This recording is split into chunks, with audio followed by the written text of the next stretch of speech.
یہ ہدایت ہے صرف ان کے لیے جو بچنا چاہتے ہیں. اسے کانٹ نے کہا ہے مورل لا ود ان. اس نے کہا کہ وجود ہستی کے دو دلیلیں ہیں سب سے بڑی. The starry heavens above and the moral law within. ہمارے اندر مورل لا ہے، یہ اچھا ہے یہ برا ہے، یہ خیر ہے یہ شر ہے، یہ مورل لا ہے اندر. جن کا یہ مورل لا فطرت کی صحت و سلامتی کی بنیاد پر برقرار ہے، جو تمیز کرتے ہیں بھلائی اور برائی میں، ان کے لیے ہدایت ہے. اولاً وہی آتے ہیں سلیم الفطرت لوگ، ابو بکر اور عثمان رضی اللہ تعالی عنہما، والذین تبعوہم بإحسان. پھر کچھ لوگ ان کے پیچھے پیچھے بھی آتے ہیں.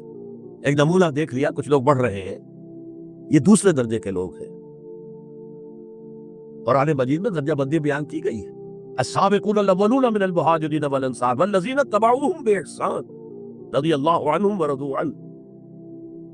تو یہ سابقون الاولون جو ہیں وہ سلیم الفطرت، وہ سلیم العقل انسان ہیں جو ان چیزوں تک پہنچ چکے ہیں، البتہ ابھی یقین کی دولت جو ہے حاصل نہیں. اور یہی نقشہ کھینچا گیا ہے حضور کا، وَوَجَدَكَ ضَالًّا فَهَدَىٰ. ضال کا ترجمہ جو ہے گمراہ بھی کر دیا جاتا ہے. ضال اسے بھی کہتے ہیں کہ کوئی شخص کسی کے عشق میں دیوانہ ہو جائے. اور ضال وہ بھی ہے جو ابھی حق کی تلاش میں سرگرداں ہے. تو جو غور و فکر غار حرا میں ہو رہا تھا، حدیث میں آتا ہے تہنسو فی، جا کر آپ وہاں عبادت کرتے تھے. تو وہ عبادت کیا تھی؟ کان صفت تعبدہ فی غار حرا التفکر والاعتبار. غار حرا میں آپ کی عبادت کی صفت کیا تھی؟ غور و فکر کہ کائنات کیا ہے. وہی جس سے فلسفی، جن کوسچن سے فلسفی گریپل کر رہا ہوتا ہے، دو ہاتھ کر رہا ہوتا ہے، وہی حضور اس سارے فکر کے مراحل سے گزرے ہیں اور قریب پہنچ گئے ہیں. تو دروازے پر دستک دی ہے اور دروازہ کھلا ہے. وَوَجَدَكَ ضَالًّا فَهَدَىٰ. پردے اٹھا دیے اور ہدایت دے. اچھا، یہ تو آپ کے سامنے تعلق جو ہے ایمان کا عقل و فطرت کے ساتھ میں سمجھتا ہوں کہ کسی نہ کسی درجے میں واضح ہو. اب میں آپ کو اس کا سنتھسس بتاتا ہوں. یہ عقل و فطرت جو ہے، اللہ کو پہچاننا کلیتاً فطرت پر مبنی ہے. انسان کی فطرت میں، اس کی روح میں اللہ کی معرفت، اللہ کی محبت موجود ہے. اس پر ظہور کے پردے پڑ گئے ہیں، تم ادھر متوجہ ہی نہیں ہوتے. تم نے کبھی اپنے قلب کی گہرائیوں میں اتر کر دیکھا ہی نہیں. تم تو باہر کی دنیا میں مگن ہو، مادی دنیا میں لگے ہوئے. کچھ تو بقول شاہ ولی اللہ وہ حیوانیت کی سطح پر آ جاتے ہیں بیچارے.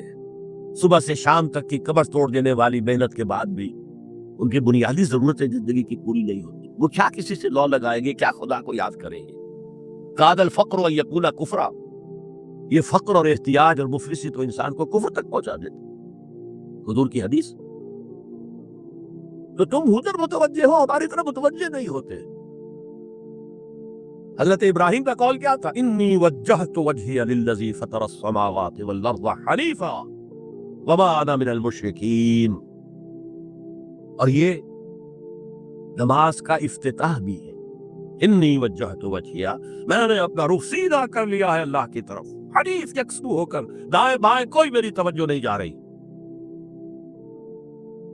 یہ ہے در حقیقت اس عبادت کا تقاضا، جو کہ شکر کا لازمی نتیجہ. اب اس کا سنتھسس دیکھیے. میں نے کہا کہ سب سے پہلے ایمان باللہ وہ کلیتاً فطرت پر ہے. اسی لیے کانٹ نے یہ ثابت کیا، ایک کریٹیک آف پیور ریزن، اس کی کتاب جس نے ہنگامہ پیدا کر دیا تھا پورے یورپ میں. اس وقت تک کرسچینٹی ڈومیننٹ تھی اور مذہب ایک اہم عنصر تھا انسانی زندگی کا. اس نے کہا اللہ کے وجود کے لیے جتنے منطقی دلیلیں دی گئی ہیں سب غلط ہیں، میں سب کو کاٹ کر دکھاتا ہوں. جیسے ہم کہتے ہیں لوہے کو لوہا کاٹتا ہے، منطق نے منطق کو کاٹ دیا. There is no logical reason to prove the existence of God. A critique of pure reason. میں نے کہا تھا pure reason, عقل خالص جو فطرت سے رہنمائی نہیں لے رہی. وہ فلسفہ جو ہے اس کی منزل کیا ہے؟ گنوسٹسزم یا اسکیپٹسزم؟ لا ادریت یا ارتیابیت؟ پھر اس نے ایک کتاب لکھی بعد میں، کرٹیک آف پریکٹیکل ریزن. اس نے کہا کہ عملی طور پر انسان اخلاق حسنہ اختیار کر ہی نہیں سکتا جب تک کہ خدا کو نہ مانے. یہ نیسیسٹی ہے انسان کو کہ مانے. علامہ اقبال نے اس کو تسلیم کیا ہے، کانٹ کے اس دعوے کو. ان کی کتاب ہے reconstruction of religious thought in Islam, کہ کوئی منطقی دلیل خدا کے وجود کو ثابت نہیں کر سکتی. متکلمین نے کوششیں کی ہے لیکن دلیل کو کاٹ دیتی ہے، منطق کا توڑ کر دیتی. وہ صرف قرآن نے لفظ آیت استعمال کیا جو میں نے بیان کیا تھا. اس کائنات میں ہر شے اللہ کی نشانی ہے. جیسے آپ کو اپنے کسی دوست کی دی ہوئی کوئی شے دیکھتے ہی دوست یاد آ جاتا ہے، ایسے ہی آفاق و انفس میں اللہ کی نشانیاں ہیں. تمہارے اندر بھی اللہ کی نشانیاں ہیں. ذرا توجہ تو کرو، آفاق کو دیکھو، کھول آنکھ، فلک دیکھ، زمین دیکھ، فضا دیکھ. افلا ينظرون الى الابل كيف خلقت والى السماء كيف رفعت والى الجبال كيف نصبت والى الارض كيف سطحت فذكر انما انت مذکر. کیا یہ دیکھتے نہیں، غور نہیں کرتے اونٹ کو کیسے پیدا کیا گیا، کتنا اپنے ماحول کے ساتھ مناسبت رکھتا ہے. 7 دن نہ کچھ کھانے کو ملے نہ پینے کو ملے، اسے کوئی پرواہ نہیں. اس صحرا لقد صحرا کا اقجاز، وہ دیکھتے نہیں آسمان کیسے بلند کر دیا گیا، دیکھتے نہیں پہاڑ کیسے گاڑ دیے گئے، دیکھتے نہیں زمین کیسے پھیلا دی گئی. اے نبی، آپ یاد دہانی کرائیے، یہ نشانیوں کی طرف متوجہ کر دیجئے. آپ سوائے یاد دہانی کرانے والے کے اور کچھ نہیں ہے. آپ کے ہاتھ میں اختیار نہیں ہے کہ آپ اللہ کو منوا لیں. یہ تو تمہارے اندر سے، فطرت سے ابھر کر گواہی آئے گی. اب دیکھیے اس کے لیے آیت، جسے میں یہ قرآن مجید کی طویل آیات میں سے، جیسے آیت البر ہم نے پڑھی تھی، ان فی خلق السماوات والارض واختلاف اللیل والنہار والفلک التي تجری فی البحر بما ينفع الناس وما انزل الله من السماء من ماء فاحیا به الارض من بعد موتها وبث فيها من كل دابة وتصریف الرياح والسحاب المسخر بین السماء والارض لآیات لقوم یعقلون.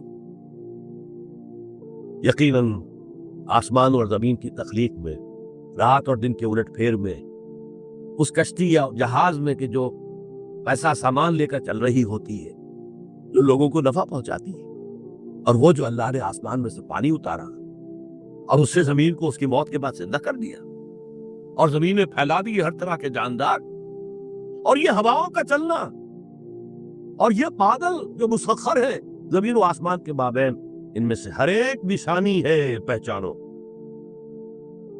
کیا مطلب؟ تم نے کسی مصور کی تصویر دیکھی، تعریف تصویر کی کرتے ہو یا مصور کی کرتے ہو؟ مصور کا کمال ہے، تصویر میں کیا ہے؟ ہاں، وہ اپنے منہ سے بول رہی ہے، اپنی زبان حال سے اپنے بنانے اپنے مصور کی تعریف کر رہی ہے. جو کائنات کا ذرہ ذرہ اللہ تعالیٰ کی نشانیوں پر ہے. شیخ سعدی نے کہا، بڑا پیارا شعر ہے، برگ درختان سبز در نظر ہوشیار ہر ورق دفترست از معرفت کردگار. یہ جو سبز درختوں کے پتے ہیں، ایک نگاہ ہوشیار جو کہ ان کی حقیقت کو پہچان سکے، اس کے نزدیک ہر پتا معرفت کردگار کا ایک بہت بڑا دفتر ہے. اور آج ہمیں معلوم ہے ہر پتا ایک فیکٹری ہے، فوٹو سنتھسس کا عمل اس میں ہو رہا ہے، سورج کی انرجی کو جذب کیا جا رہا ہے. برگ درختان سبز در نظر ہوشیار ہر ورق دفترست المعرفت کردگار. تو جو آیت میں نے آپ کو سنائی اسے میں نے نام دیا ہے آیت الآیات. اتنی آفاقی آیات کسی اور آیت میں جمع نہیں کی گئی جتنا بڑا گلدستہ گیا. ان فی خلق السماوات والارض واختلاف اللیل والنہار والفلک التي تجری فی البحر بما ينفع الناس وما انزل الله من السماء من ماء فاحیا به الارض بعد موتها وبث فيها من كل دابة وتصريف الرياح والسحاب المسخر بين السماء والارض لآیات لقوم یعقلون.